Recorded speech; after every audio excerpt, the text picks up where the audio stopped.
Hey folks, Dr. Joe here. I hope you're all having a good day. Today's is kind of special show. I'm going to dedicate this show to a friend of mine, Ron Manwaring. Ron was the fella who helped me formulate Dr. Joe's Super Greens, Dr. Joe's Essential Source, Cold and Flu Tonic, Immune Booster, Intestinal Cleanser. A brilliant, genius man when it came to supplements and biochemistry. And unfortunately, Ron passed away a couple of weeks ago.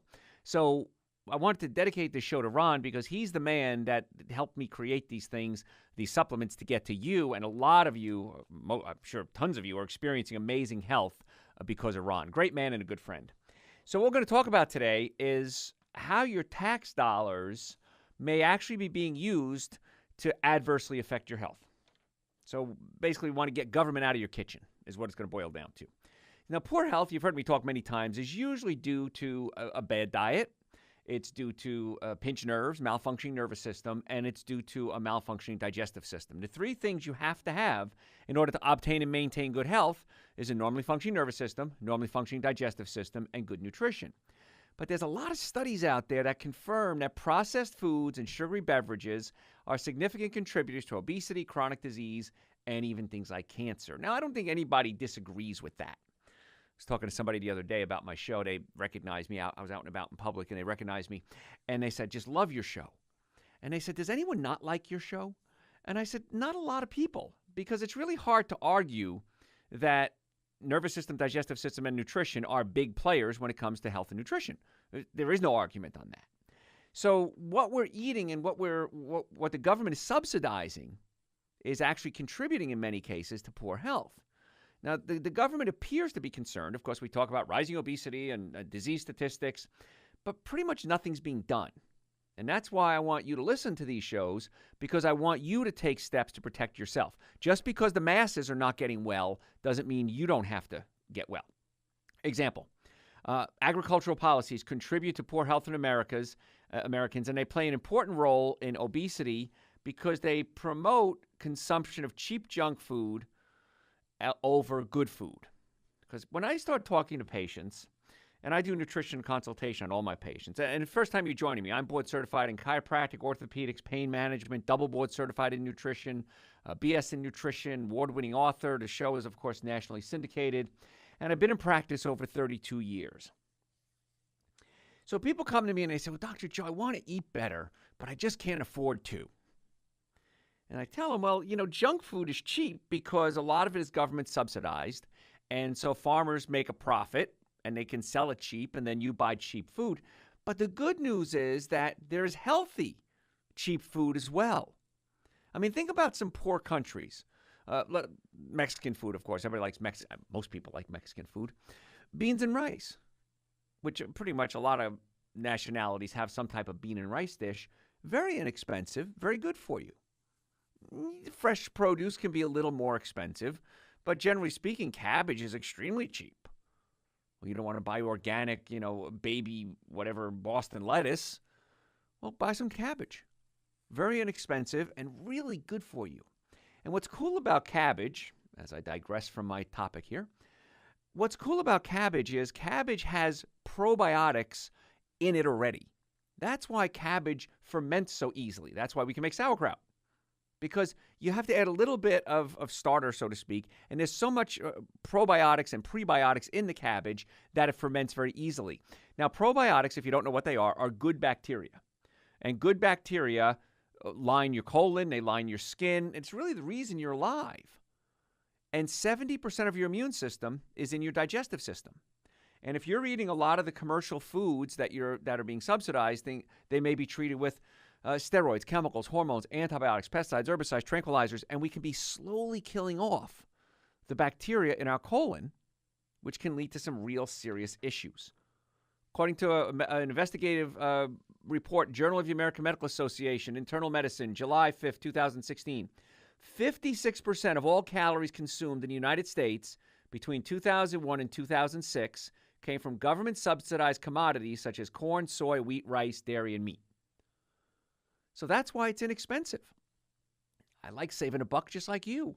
But this is what's cool is when you realize what good food is, healthy food, and you start eating it, you're going to save so much money.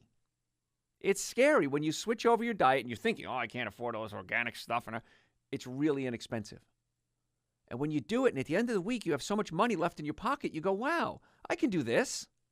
But no one ever taught you. Anybody know how to drive a stick shift? Remember the first time you learned? You got on a stick shift and you put it in gear and you jerked the car and who's ever with you got whiplash.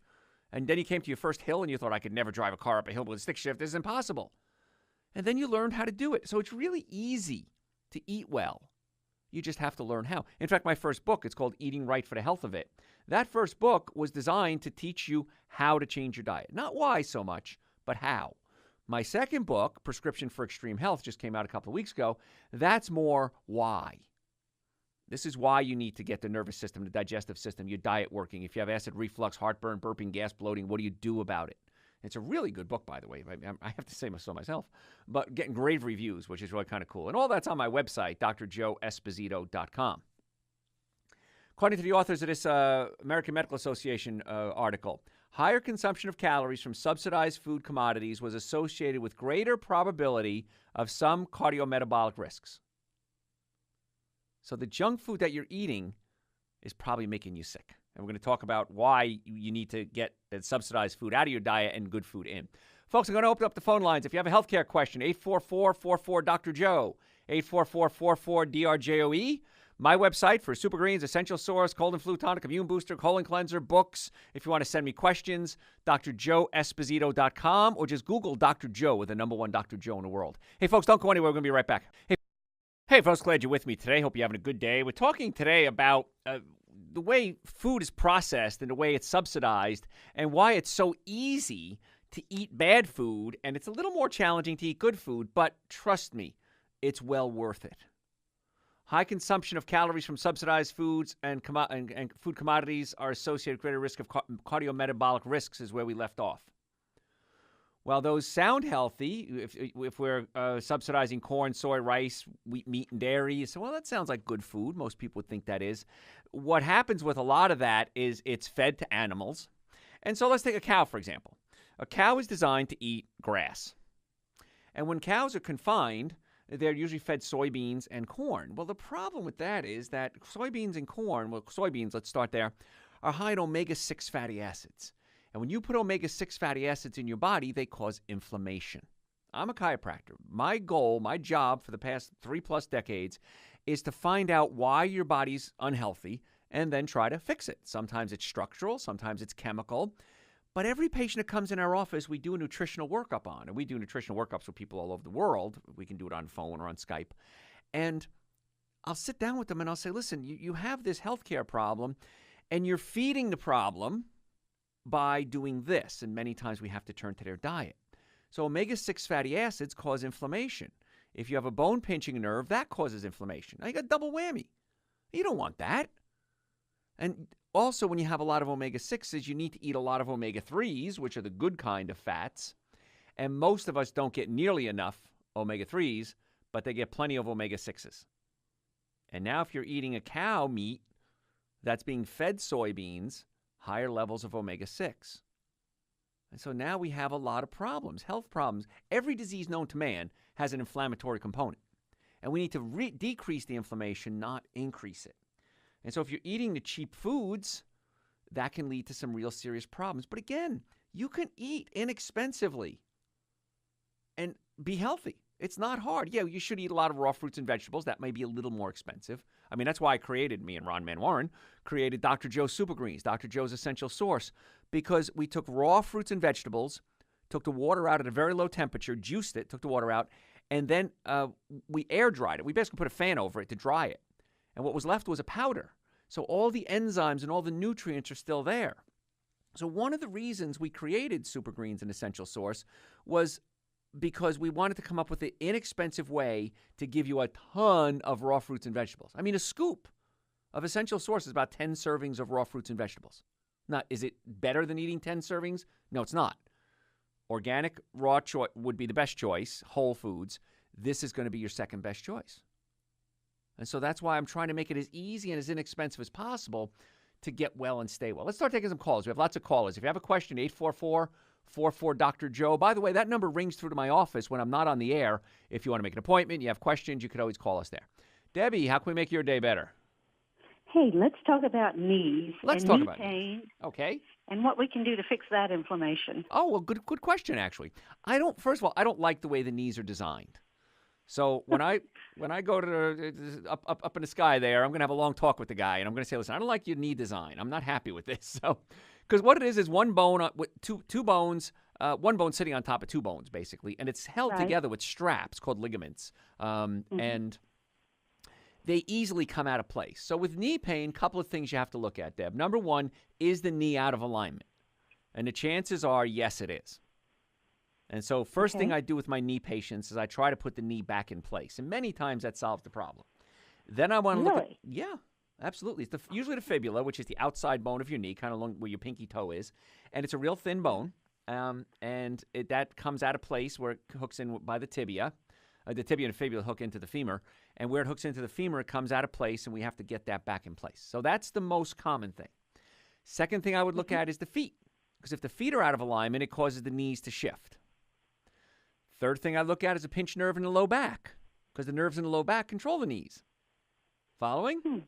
And then I am. then the fourth thing I look at is there any damage to the ligaments, the cartilage, or the discs? And if there is, then we have to see if there's things we can do to fix that. So there's Can you do that with nutrition? many times with the cartilage, yes, you can rebuild a lot of cartilage with nutrition. But if the bones aren't back in place, it's kind of like replacing the tires on your car but not realigning them. They're gonna wear out again. So you got to look at the structural, and then we try to do the nutritional. And then severe cases, if there's a lot of arthritis, there's nothing that can be done. There's now new research out, and I'm thrilled with this, is we can take stem cells. We can take we can't. I'd have to send you out for this one. We take your stem cells, we either spin it down from blood or fat, and we inject them into the knee. So I can come to you for my knees? Well, yeah. I've spent 5 years postgraduate in orthopedic study and then 30 years practicing orthopedics. Yeah, I'm pretty good. And I'm not a medical doctor, but yeah, we're pretty good at fixing stuff like that. Yeah. Well, I need them fixed. Well, And I don't want to do knee replacement. No, if we can prevent it, we want to. Now, let's assume worst case scenario, Deb, you need a knee replacement or any surgery. I want to get you as healthy as I can going into the surgery, and then as healthy as we can coming out of the surgery. And so a lot of surgeons will send us their patients and say, Joe, get them healthy first. We'll do the back surgery, the knee surgery, whatever, and then you take over again to keep them healthy. I said, okay. And so we work together in cases like that. Well, now, I know you do not like dairy, but I do grass-fed dairy. Is that okay in your regimen? It's better. Okay, if it's grass-fed organic dairy, I'd love the fact if you can do it raw. However, in Georgia, I know it's illegal to buy raw dairy unless it's for your pets. But I don't think you need to do dairy. There's a lot of other choices that are a lot better. But if you're going to do dairy, organic would be the best. Yes, or grass-fed. Grass-fed organic. Okay. Yes. Okay? Okay, thank you so much. Thanks, Deb. I appreciate the call. All right. Johnny in California. You there, John? Dr. Joe, how are you? I'm good, John. Hey, I just wanted to say thank you for dedicating the show to Ron. As you know, you and I were both friends with Ron, and we had a celebration of his life yesterday. We had about 60, 70 people there. There were people who knew Ron since he was like 6 years old in grammar school, and guys that he went to the service with, and he was a pretty extraordinary guy.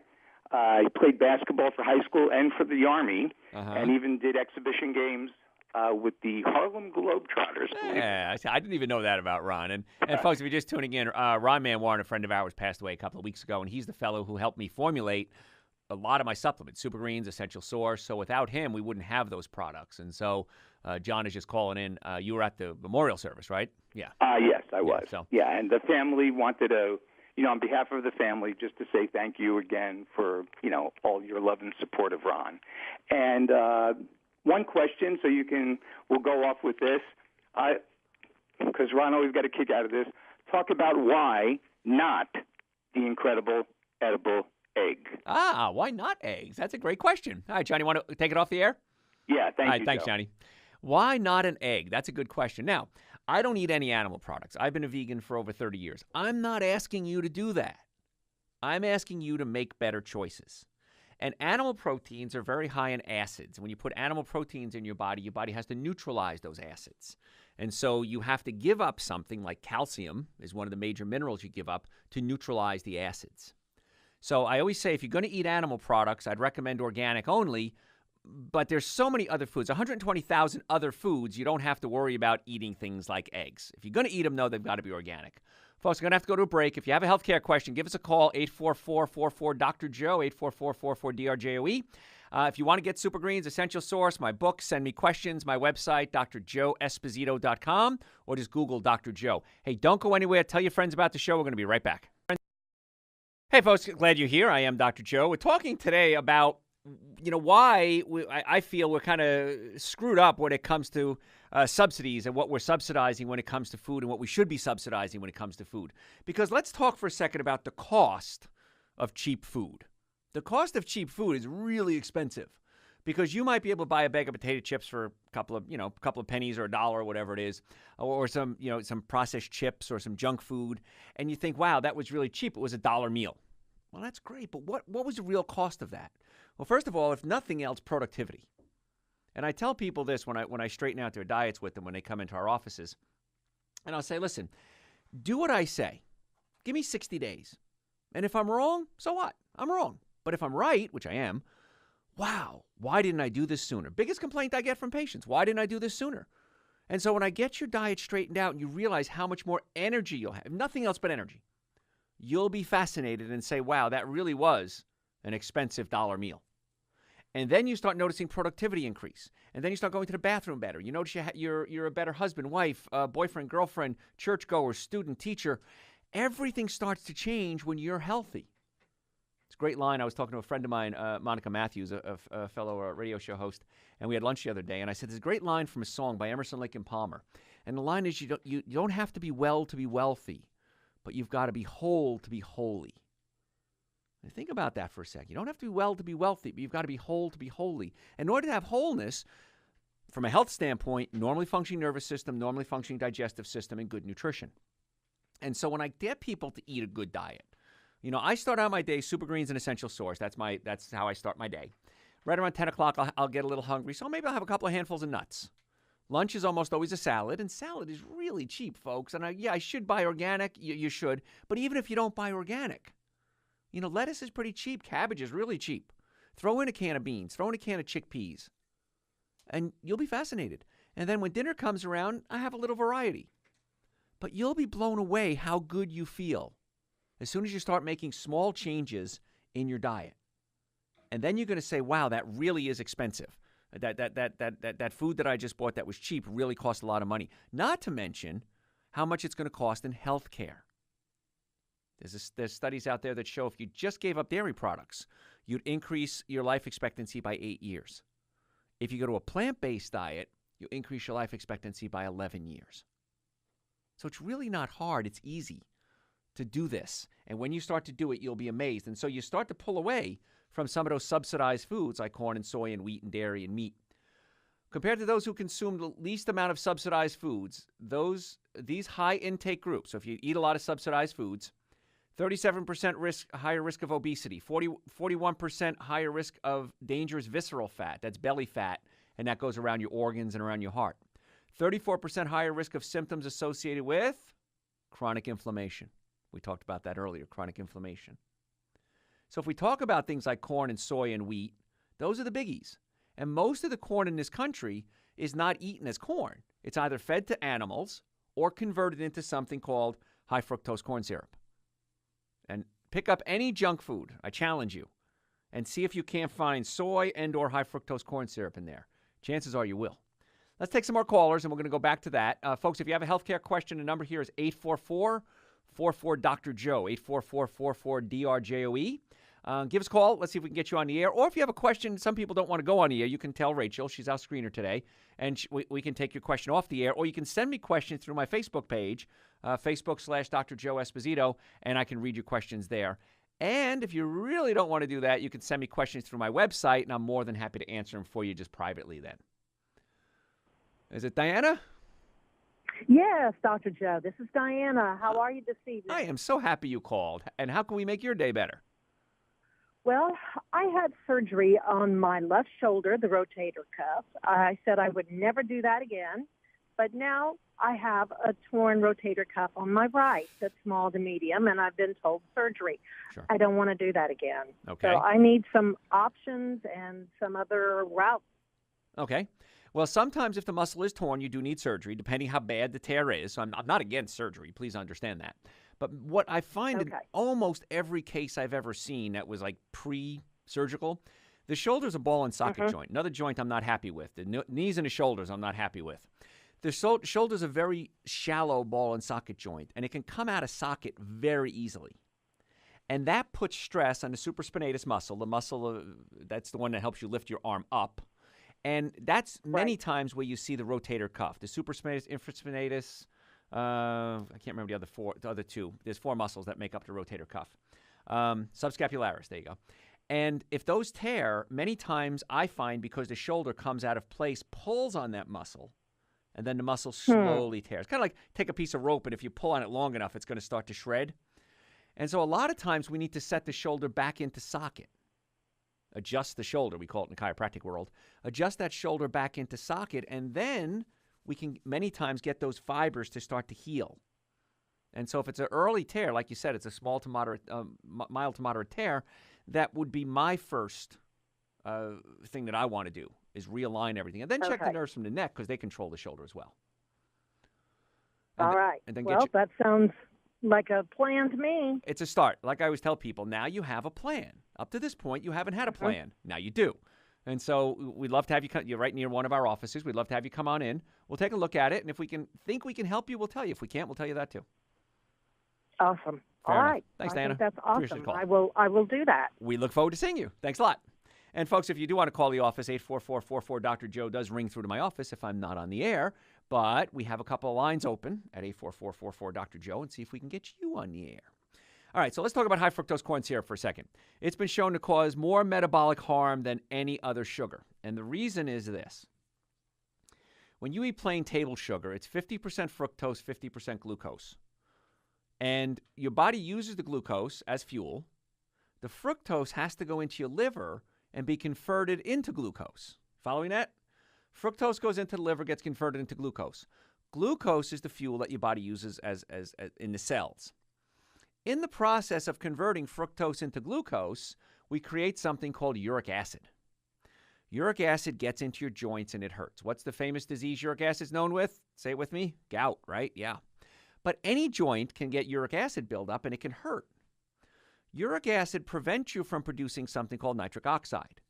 Nitric oxide opens up your blood vessels. And how about for brain function? How about for Diana's shoulder? We need good blood supply to get that shoulder to heal. How about the person that called in earlier with their knees? Got to have good circulation to get the knees to heal. So if you're eating fructose, a high fructose corn syrup, you got a problem. 55% fructose, 45% glucose is high fructose corn syrup. Agave nectar is worse. Agave nectar is 85% fructose. So even though it's touted as a health food, it's not something you want to do as agave nectar. Folks, if you have a question, give us a call, 844-44 Dr. Joe. My website, if you want to order supplements, send me questions, make an appointment, listen to archive radio shows, hundreds of them for free on the website, drjoeesposito.com, or just Google Dr. Joe with the number one Dr. Joe in the world. Hey, don't go anywhere. We're going to be right back. Hey, folks, thanks for being here. Glad you could spend a little time with me today. We're talking today about the cost of cheap food and why we're subsidizing the wrong things, because we may subsidize cheap food. We talked about high fructose corn syrup. We're going to cover soy in just a second. Maria is on the phone. I'm going to answer that question for you, Maria. And we subsidize the cheap food, but then we start looking at the cost of it in healthcare costs. So $1 a bag of chips over time can convert into open heart surgery, which is a whole lot more expensive. And if it's a government-supported insurance company, guess who's paying for that? We're paying for it twice.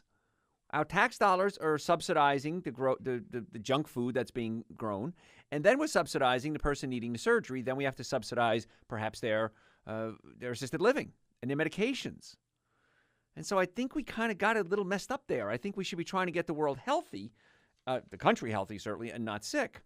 Research shows that while high fructose corn syrup accounts for about 8% of added sugar consumption worldwide, how much you think in the United States? 42% of added sugar in the United States comes from corn syrup.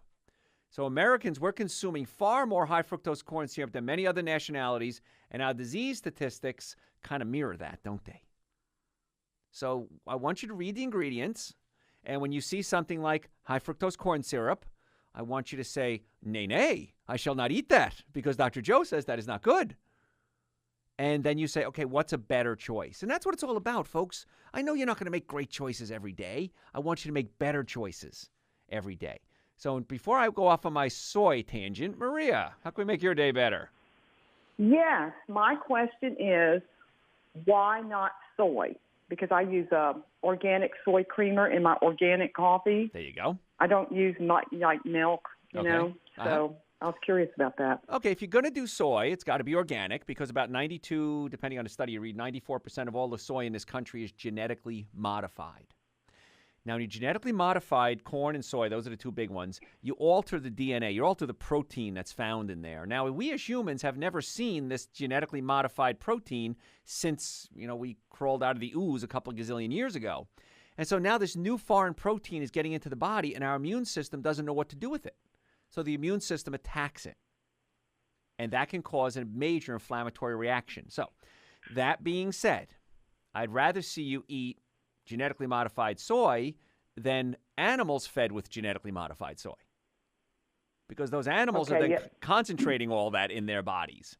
So if you have a choice between soy and beef, I would certainly pick the soy.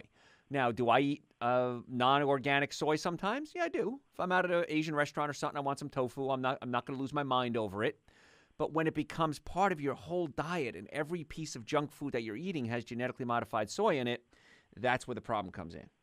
Oh, okay. Well, that makes sense. Yeah, the only thing I do with soy is my soy creamer, and it is organic. You are fine. Now, the other thing is that the most common oil used in the United States, kind of a new phenomenon, is soybean oil. Consumption has increased 1,000-fold in the past century. And now it's about 10 to 20% of all calories consumed by Americans. So diet high in soybean oil can upregulate genes that involve obesity, diabetes, inflammation, mitochondria, which is the part of the cell that gives you energy, cancer. Soybean oil is more fattening and diabetic causing than fructose in mice. So we haven't done a study. Yeah. So it's more fattening than high fructose corn syrup and more likely to lead to diabetes. And that's a real big issue. And that's in mice. The human studies aren't out yet.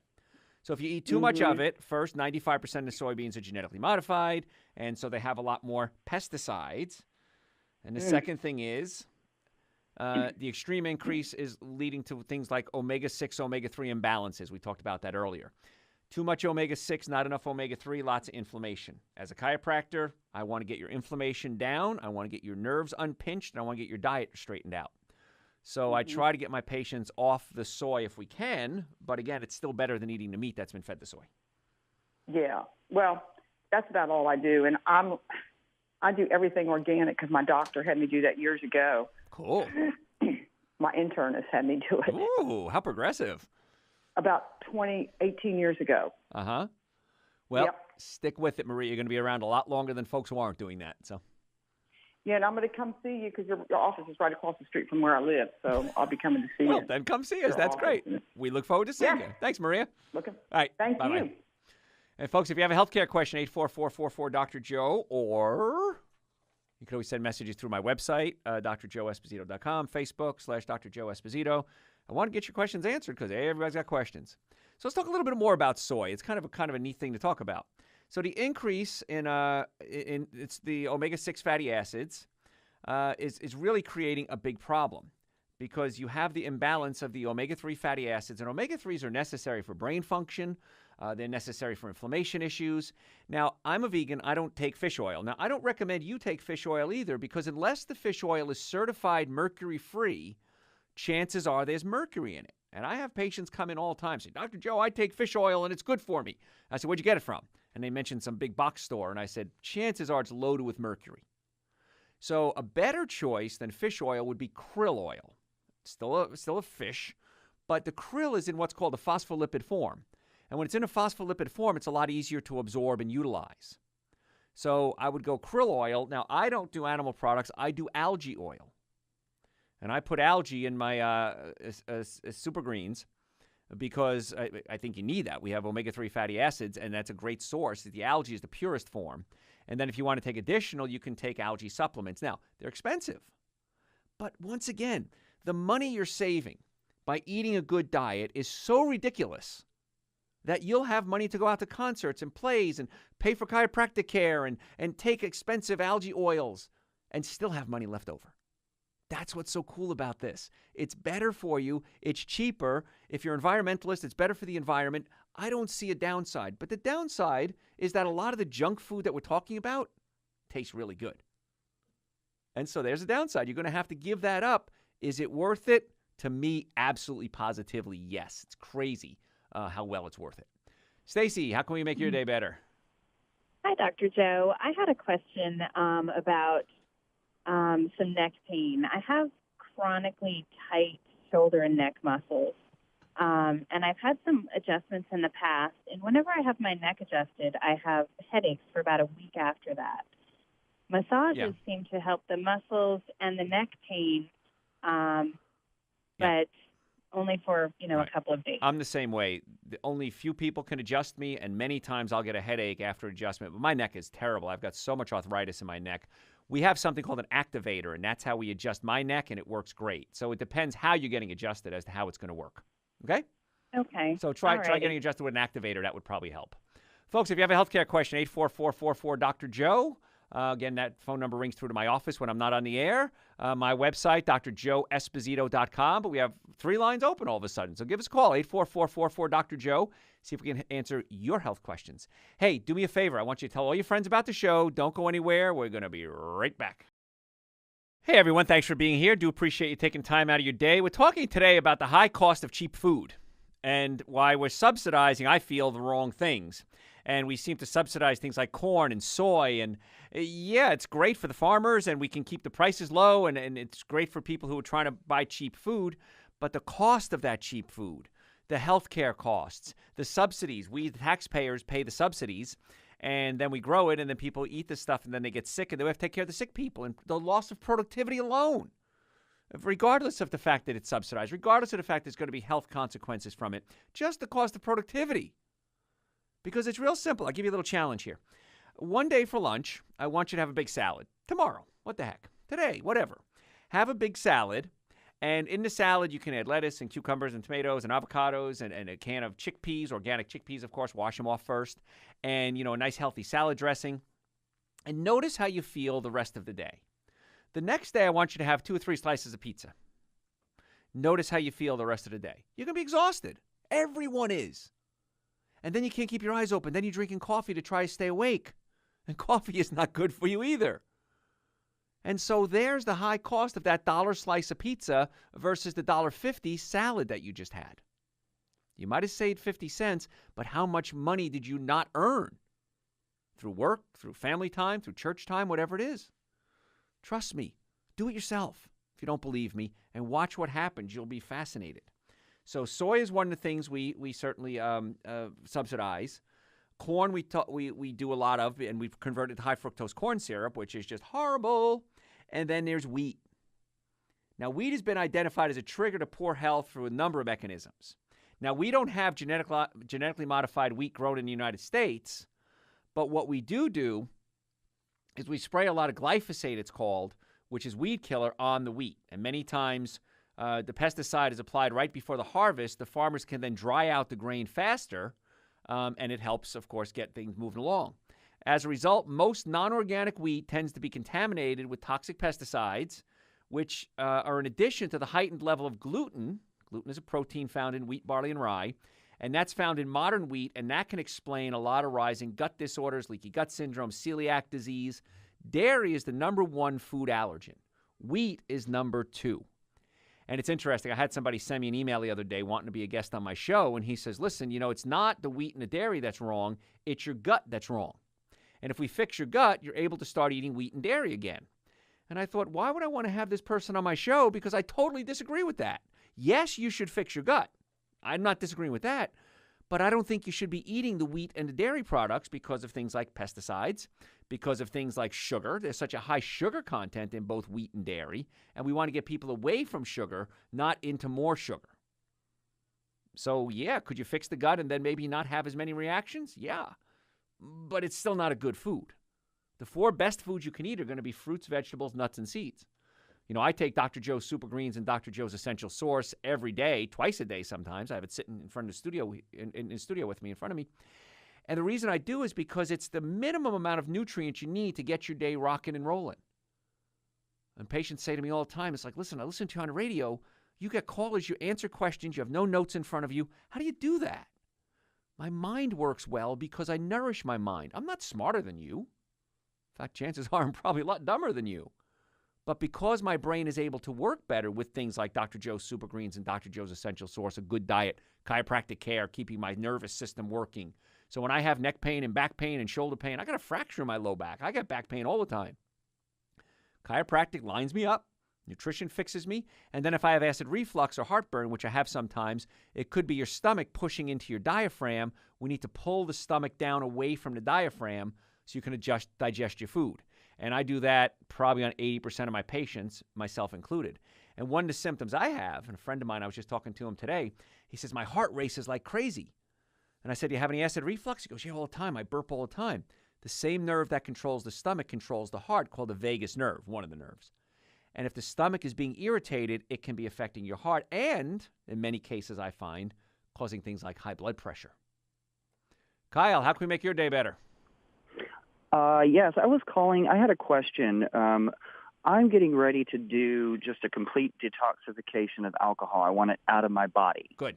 So my question is, how long does it actually take for alcohol to be completely out of the body? And then also, are there any withdrawals that I should expect? And then also, what are some things I can do to help with those withdrawals? Sure. Okay. Number one, the alcohol is converted very quickly in your liver. So we're talking hours or days, and alcohol is out of the system, but it converts into things like fat. It can lead to things like fatty liver or cirrhosis of the liver. That's the thing that's going to take time to heal. The alcohol is out of the system very quickly. So in order for the liver to heal, the good news is this. Nothing heals faster than the liver. It's the fastest healing organ in the body as soon as you stop poisoning it. So I would strongly suggest not only to give up the alcohol, but you give up what I call the 7 deadly sins: meat, sugar, dairy, coffee, soda, and artificial sweetener, along with the alcohol. But sugar is going to be your big one. You got to cut out all the sugar. Then the liver has the capabilities to break down those fats, break up the cirrhosis, and actually start to heal. How do you do that? Okay. Everything I've been telling you. More raw fruits and vegetables, nuts and seeds. I would certainly take Dr. Joe's Super Greens and Dr. Joe's Essential Source, and then make sure the bowels are moving 2 to 3 times a day. Now, David's on the line. I'm going to answer the bowel question when I get to him. So hang on, okay, Kyle? Awesome. Okay, Thanks. keep tuning in. Thanks. Folks, got to go to break. If you have a healthcare question, 844-44-Dr. My website, drjoeesposito.com. And by the way, 844-44-Dr. Joe rings through to my office when I'm not on the air. But if you want to send me questions, get supplements, make appointments, buy my books, it's all on the website, drjoeesposito.com. Esposito. Hey, folks, glad you could be here. We're talking today about the high cost of cheap food and why it's so dangerous when you start eating cheap food and government-subsidized foods, corn, soy, wheat, and what happens to your body when you do these things, and why it really is a lot cheaper to eat healthy food than it is cheap food, but not only in, the more esoteric answers that I give you about the cost of health care and your energy levels, but the cost itself.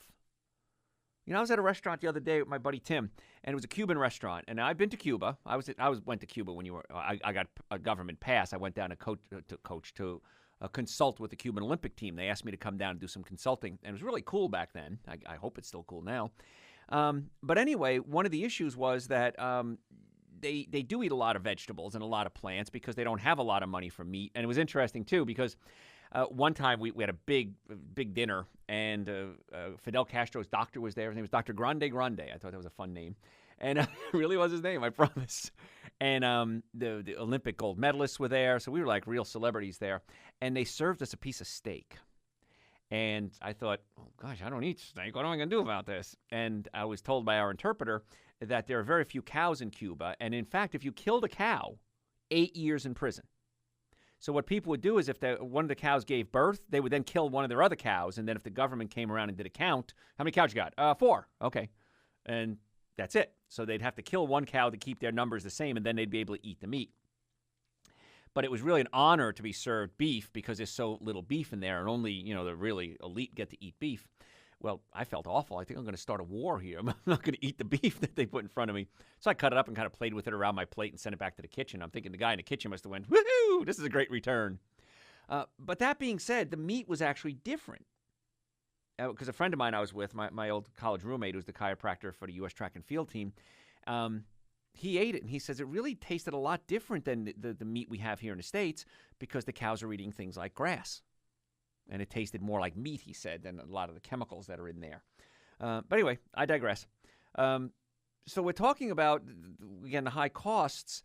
But when I was there, I ate beans and rice and plantains and salad. And I went to this Cuban restaurant, my buddy Tim, and there was nothing on the menu I could really eat. I said, can I just have a bowl of beans and rice? And they said, absolutely. So they brought me a bowl of beans and rice, $1.95. Tim's meal, $14. He had chicken and, like what normal people would eat. And I said, how was it? He goes, I should have got the beans and rice. So it's so much less expensive. And go to a restaurant, cover up the food, and just look at the prices. You'll find that the cheapest thing on the menu, almost 100% of the time, is the healthiest thing on the menu.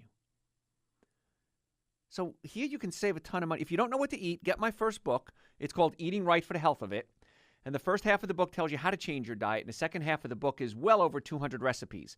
Really easy, simple, inexpensive things to eat. And when you start doing this and you start seeing the difference, you'll say what all my patients say, why didn't I do this sooner? Let's go back to the callers. If you have a healthcare question, folks, lines are open, 844-44-Dr. Joe. David, how can we make your day better? I was wondering the best natural way to cleanse my colon and to have smoother BMs because I know that's very important to get all the toxins out, but I want to How do you do make sure if I do it, I want to do it the right way naturally. Excellent question. I don't David. want to have to spend money like a colonoscopy, which people do, so I don't know what that is. No, let's get it cleaned out the right way. Okay, a couple of things. Normal bowel function is 2 to 3 times a day. A day, not a week, not a year, 2 to 3 times a day. Because food in should mean food out. So how do we achieve that goal? Number one, as a chiropractor, I always check the nerves in the low back because the nerves in the low back control your bowels, your colon, sex organs, and bladder. So one of the things I always do is check that because if you have a pinched nerve in the low back, you might have back pain, leg pain, foot pain, numbness, tingling, but it's also the nerve to the bowels. Okay. Number two, we have to make sure the stomach isn't spasmed and pushing up into the diaphragm. Because if the stomach is pushed up into the diaphragm, that can cause the whole bowels to spasm. So if you have acid reflux, burping, gas, that could be the stomach. Number three, there's a valve called your ileocecal valve. It's between your belly button and your hip, and that valve opens and closes, passing food from the small intestine into the large intestine. If it's stuck closed, constipation. So what I'll do is it literally takes me 20, 30 seconds to check the low back, the stomach, and the ileocecal valve. That's the physical. The chemical. Plants have fiber, animal products don't. You have to have fiber to push the food through the colon. And if we're still having issues, I have a product that's called Dr. Joe's Intestinal Cleanser. This stuff is amazing. I've had people want to name their children after me when they started taking this. Very gently starts to ease the bowels to work. And a friend of mine actually does this. He kind of cheats with it. If he has a bad meal, he eats pretty well most of the time. He'll take a Dr. Joe intestinal cleanser just to push everything through. So the intestinal cleanser is great. It's on my website, drjoeesposito.com. It's like $19.95 or something. It's really inexpensive for 100 pills. Do that. You're saying have the chiropractor check my ileocecal and the nerves? Correct. Yes. And then get the intestinal cleanser and start taking it. And then once everything starts working again, you could wean yourself off the intestinal cleanser. Nice. Great, David. Thanks a lot. Thanks for the call. I appreciate it. Got people calling from all over the world today. It's kind of fun. Folks, if you have a healthcare question, 844-44-Dr. Joe. We're talking about the high cost of cheap food. And I feel we're subsidizing the wrong food. So by subsidizing processed foods, the U.S. government is promoting ill health. Now, none of these findings, this is not a secret. This research has been published in peer-reviewed medical journals and mainstream media. It's everywhere. A paper published in the Environmental Health Perspectives argue that U.S. agricultural subsidies foster poor health, and another paper in the Annual Review of Nutrition basically said the same thing. So what this means is the U.S. government is more or less promoting obesity and ill health because we keep promoting the same things, making cheap food cheap, and that's causing problems.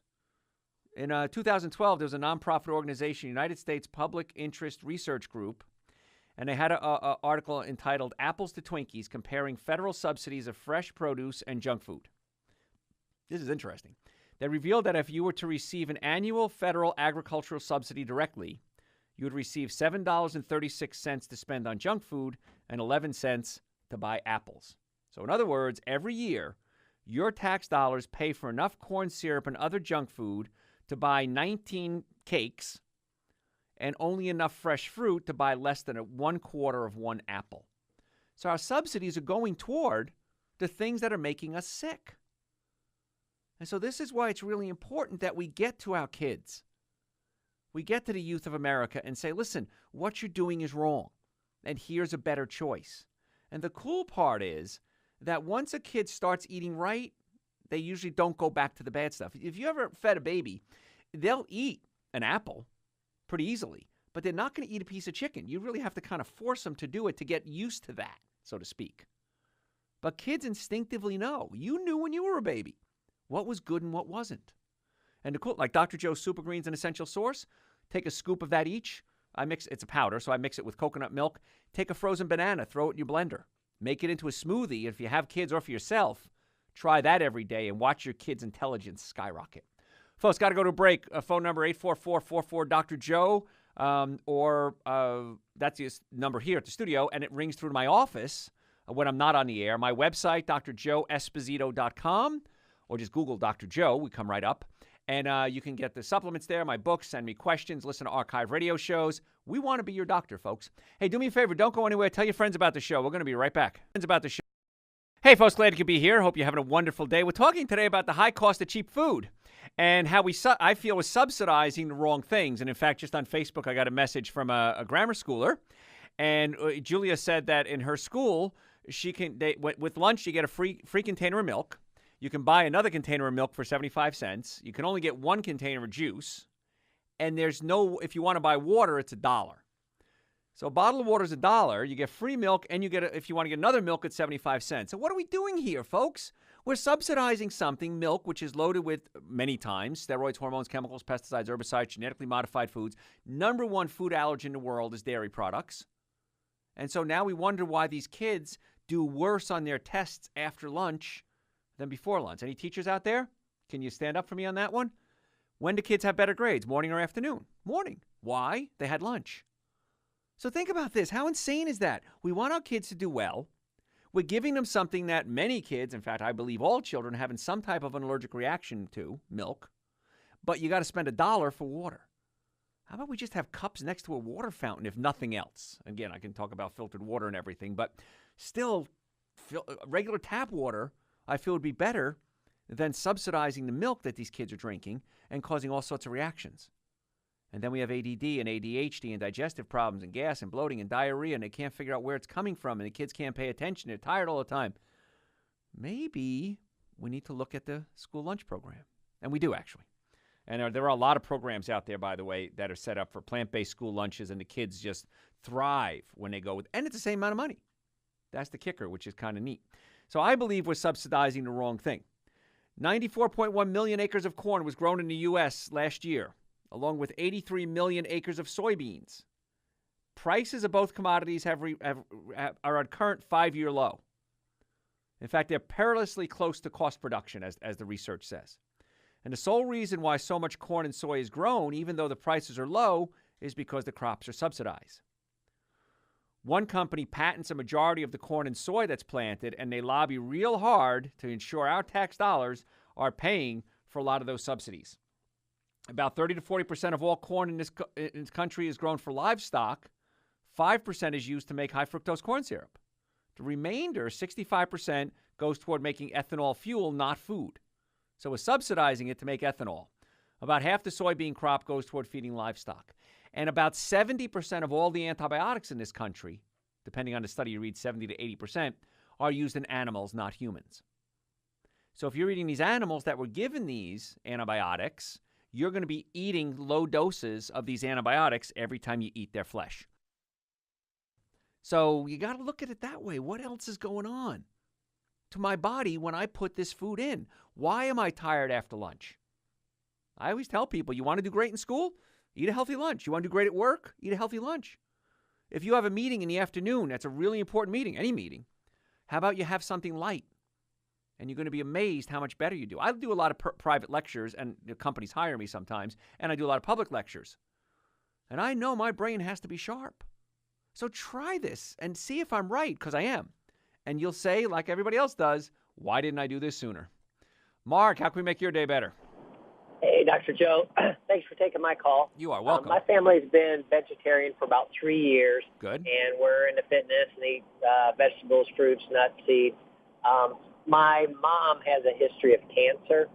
She's had it twice, but she's fine. She's 76 now.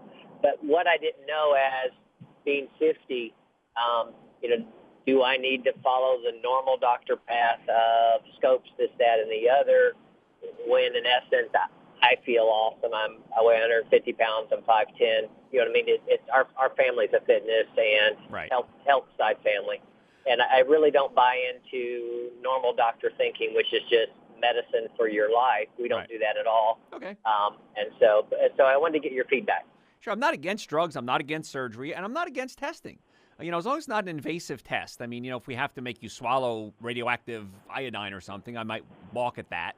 But general testing, I'm fine with, because we may find things that we're not going to find other ways. So general testing, I support 100%. MRIs, CAT scans, yeah. Is it a little radiation? Yes, it is. But in my office, I always weigh the benefits versus the cost, so to speak. And is it worth it? And I always ask the doctor this. If you find something wrong, how is it going to change your treatment with me? And if it's not going to change your treatment at all, then don't do the test. If it is going to change your treatment, then I think you should do the test.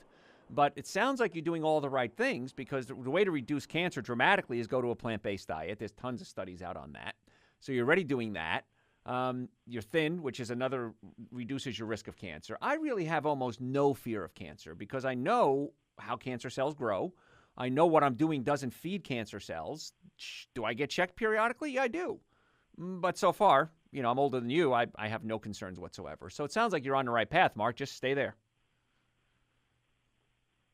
Okay, you still there? Oh, lost him. Okay. So, yeah, you're doing the right thing. And also, I want to alkalize my system, because when the body is acidic, the body has a lot of inflammation. And that's why, one of the other reasons, I created Dr. Joe's Super Greens and Dr. Joe's Essential Source. They're 2 powders. I mix it. I used coconut milk today. Shake it up. I put it in a jar and shake it, because it doesn't mix as well like commercial stuff. So it doesn't have all the chemicals in it. And I drink it at least once a day. And it's amazing how good you feel. And we know that if you test your pH, your acid levels, if you take your first morning urine, take some pH paper and wave it through your urine, you should be about 6.5 to 7.0. At that level, closer to 7.0, your risk of cancer drops dramatically. Folks, got to go to break. The number here at the studio, and then also rings through to my office, 844-44-Dr. Joe, my website, drjoeesposito.com. You can listen to radio shows for free, order supplements, books, send me questions, drjoeesposito.com. Hey, don't go anywhere. We're going to be right back. Hey, folks, glad you could be here. Hope you're enjoying the show today, learning a few things.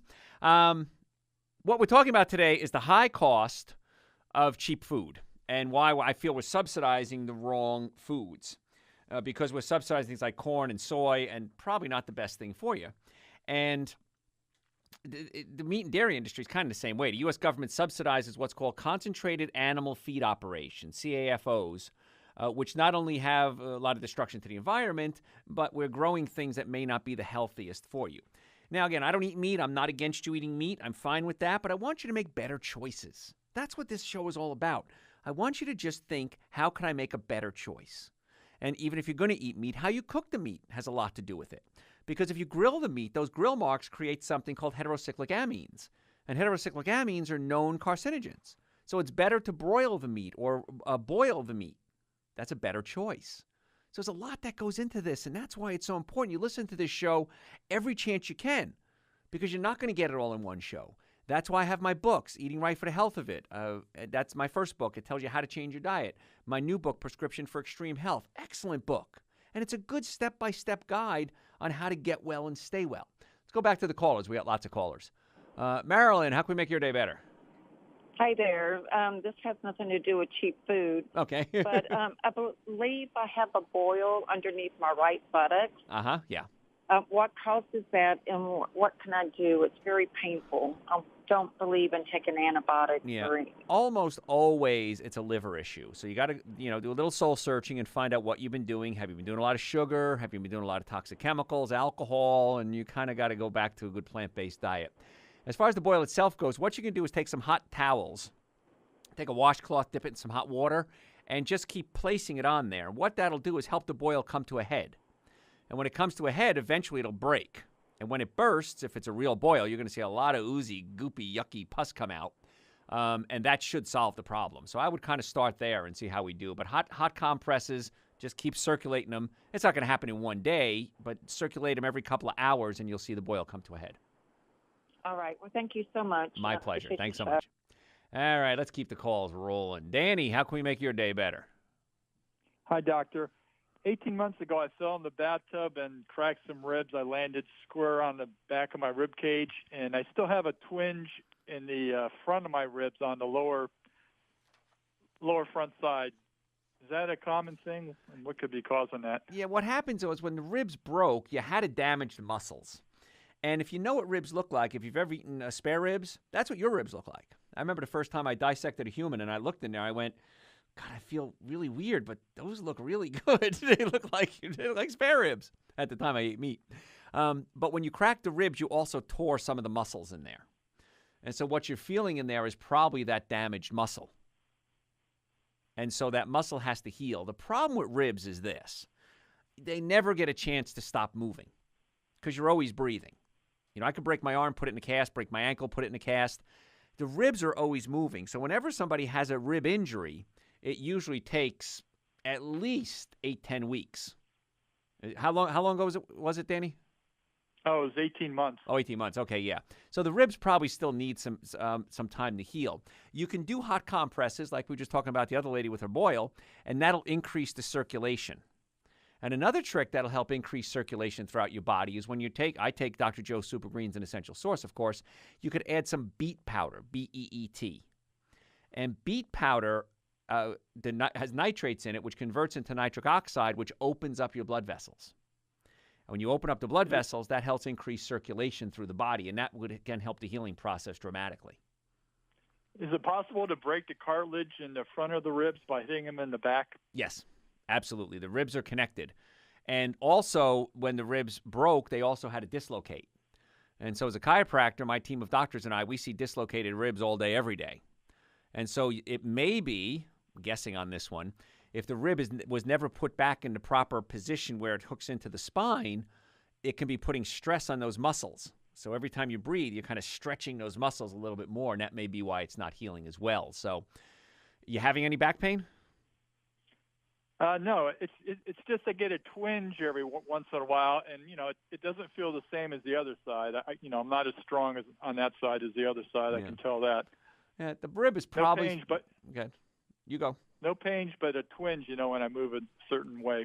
Yeah, the rib is probably out of place, and once you get that rib put back in place, that should kind of take the pressure off those what's called the intercostal muscles, the rib muscles, and that should help that. So you might want to go to a chiropractor, get it checked, and see if the ribs are out of place, and just get them put back in.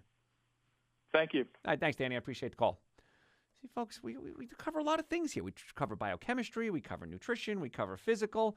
The stomach up against the diaphragm causes acid reflux in a lot of people. So in my office, we cover a lot of stuff. Our goal is to get you well and keep you well. Marcia, how can we make your day better? Hi, Dr. Joe. I was just calling because I was diagnosed with hypothyroidism, and I don't eat meat, seafood, or poultry, and I don't like taking medication, and I don't want to take medication. Right. So is there a food? I've begun taking kelp since I don't eat seafood to get some iodine. But is there a food the best food to eat and the worst food not to eat? All right. Well, hypothyroidism. Yes. And in the Meatloaf album, Bat Out of Hell, you took the words right out of my mouth. And so, yes, you're doing right with the kelp, because the kelp is going to give you the iodine. Because what happens is your pituitary gland releases thyroid-stimulating hormones. It goes down into your thyroid, and it tells your thyroid to make the hormones. Well, the hormones are called T1, 2, 3, and 4. The numbers 1, 2, 3, and 4 are the numbers of iodine molecules that are in that hormone. So if you don't get enough iodine in your diet, and most people don't, you need to get the iodine. That's why in my Super Greens and my Essential Source, I actually add sea vegetables, because I don't get enough iodine either, and I wanted to make a supplement for myself. So the Super Greens and the Essential Source, or what you're doing is the kelp, is a brilliant idea. The things you want to avoid: fluorine, chlorine, and bromine. What? Yeah, fluorine, chlorine, and bromine. So fluoride, like toothpaste and water, chlorinated water, and bromine is a dough conditioner that we use to make a lot of commercial breads. The reason is those are called haloids. And haloids and iodine's another haloid, they all look the same, or close to the same. And so if you're doing fluorine, chlorine, and bromine, it can block up the iodine receptor sites. You can't absorb the iodine. So what the heck does that mean? Get a good water filter. Filter your water. Get the chlorine, get the fluorine out of it. Do not use fluorinated toothpaste. That's going to be a key as well. And then keep taking the Super Greens and the Essential Source and your iodine supplements like you're taking. Now, if that doesn't work in a few weeks, Marcia, give me a call again. We'll work on that for you, okay?